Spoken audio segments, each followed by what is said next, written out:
ভুটানের থিম্পুর টাংলিমিথান স্টেডিয়ামে সাফ অনূর্ধ্ব 17 নারী চ্যাম্পিয়নশিপে বড় ধাক্কা খেল বাংলাদেশ। শুক্রবার স্বাগতিক ভুটানের বিপক্ষে ফিরতি রাউন্ডের ম্যাচে 1-1 গোলে ড্র করেছে অর্পিতা প্রীতিরা। এতে শিরোপার দৌড় থেকে এক প্রকার ছিটকে গেছে বাংলাদেশ। ম্যাচের শুরুটা ছিল দারুণ আশার। 6ষ্ঠ মিনিটেই ভুটানের ডিফেন্ডারদের অসতর্কতায় এগিয়ে যায় বাংলাদেশ।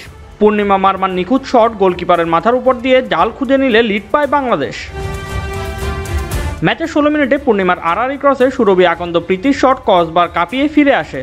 27 মিনিটে মামুনি চাকমার ক্রসে দূরের পোস্টে দাঁড়িয়ে থাকা পূর্ণিমা বলের নাগাল পাননি অল্পের জন্য, বরং স্রোতের বিপরীতে প্রথমার্ধে যোগ করা সময়ে সমতায় ফিরে ভুটান। সতীর্থের লং পাস ধরে একা ছুটে বক্সে ঢুকে নিচু শটে গোল করেন চোটতেন জাংমো।